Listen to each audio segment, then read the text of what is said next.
Hey guys, welcome to today's video, and we are starting with the 2024 football schedule previews for the Atlantic Coast Conference, and we're starting with Florida State. Last year, I predicted them to go 10-2 with a conference record of 6-2, and they actually went undefeated with an 8-0 conference record, so it was a really good year for Florida State. They won the ACC over Louisville in the championship game, and so let's see how they are heading into 2024. They had some key departures with 10 players drafted, including Jordan Travis, Jared Verse, Trey Benson, Keon Coleman, and Johnny Wilson, just to name a few. So that's a lot of production that they're losing on both sides of the ball.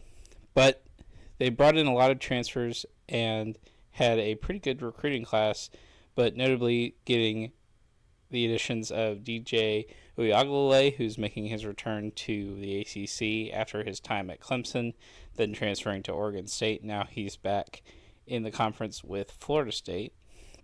You have edge rusher Marvin Jones Jr., who transfers from Georgia, and you have Roydell Williams, Earl Little, and Sean Murphy. Roydell is a running back, Earl Little is a defensive back, and Sean Murphy is a linebacker. They're all transferring in from Alabama. And ESPN actually says that Florida State has the fifth best transfer class in the country. And in review, leading into this season, I think Florida State has an attitude that they should have made the playoff, and I think they did deserve to make the playoff with an undefeated record. Kind of got a chip on their shoulder. I know it's not exactly the same team, but I think there are a lot of bitter guys on the team that are coming back and want to prove that they deserve to be on the national stage with rankings and making the playoff. And it's going to be easier this year because the playoff is 12 teams instead of 4. So I think the Seminoles have a really good shot at making the playoff. With the spring game, replacing running back, finding a running back number one is obviously a concern. Lawrence Tuafili had a pretty good spring game, though, and he looks to be the starting running back week 1. And he obviously has the most experience because he's been in the program for a while. Wide receivers also concerned with the amount of receivers that you lost and the tight ends. Your starting tight end transferred out. There were quite a bit of drops throughout the spring game.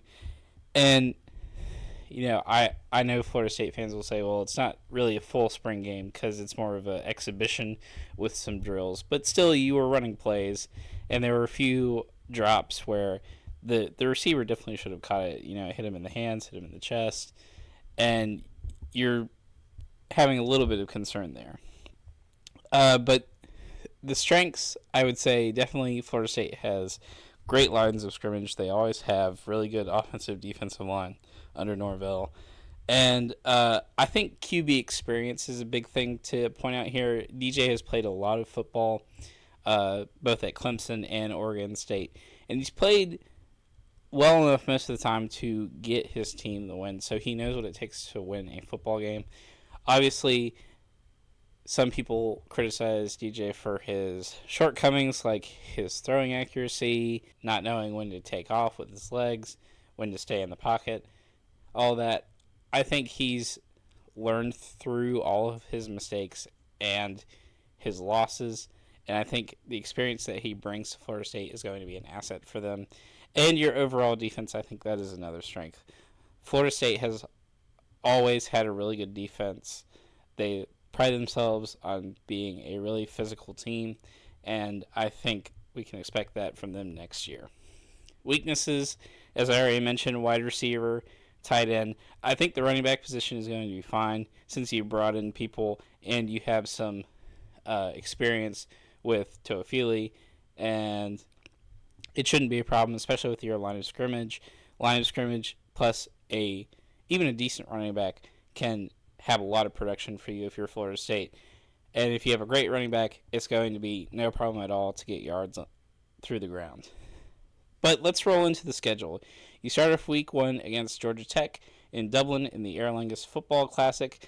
Now, I think this will be a win for Florida State, but watch out because we all know the history that Georgia Tech has of upsetting ranked teams, It's not every time. They haven't beaten Georgia the 2 times that they've played them under Brent Key.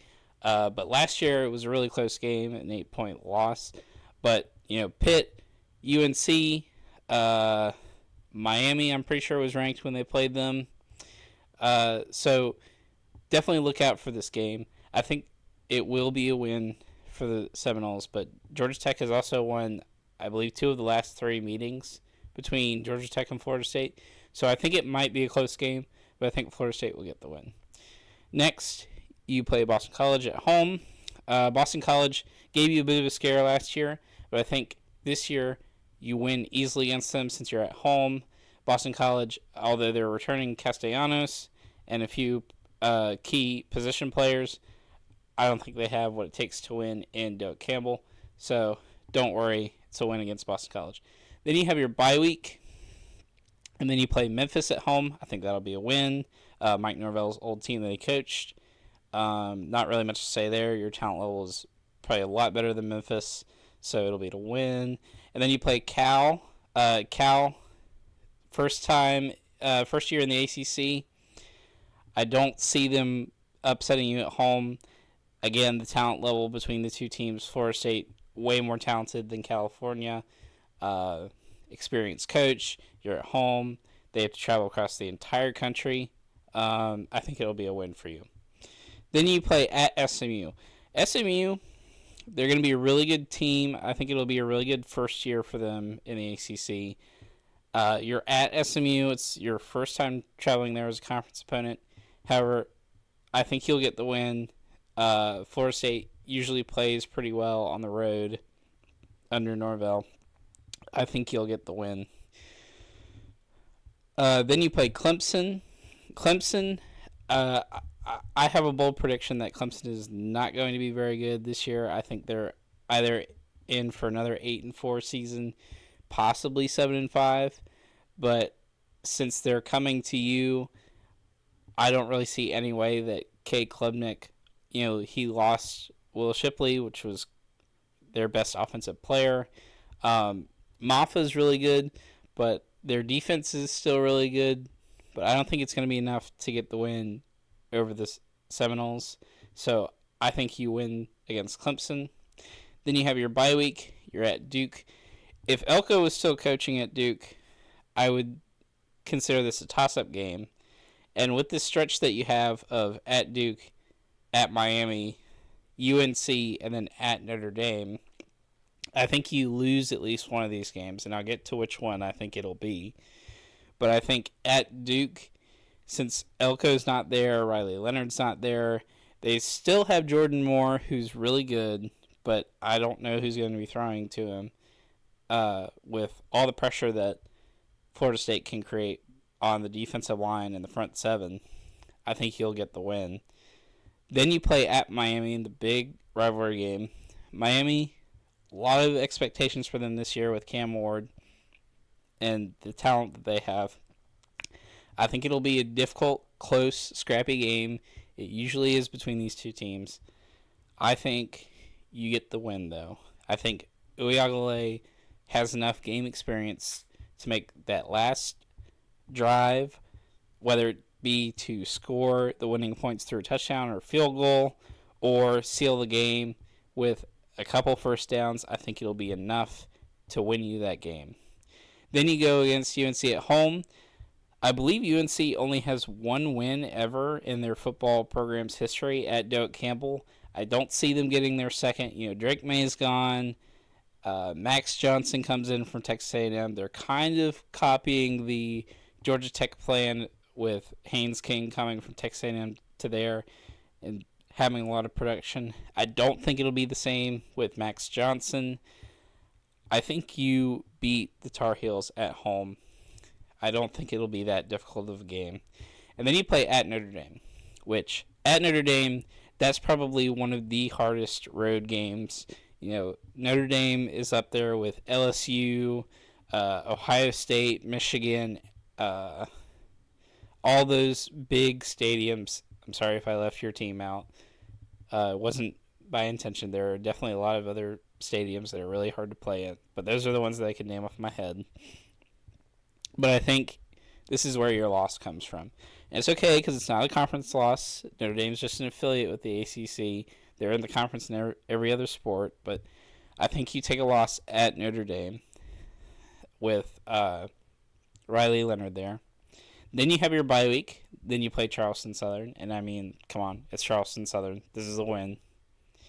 You finish off the year against the Gators in the yearly rivalry game. And I think Billy Napier is not as far along with building Florida as a program as Mike Norvell is with what he's done at Florida State. And since you're at home and all that being the case, I think Florida State gets the win. I think your line of scrimmages play better than the Gators throughout the game.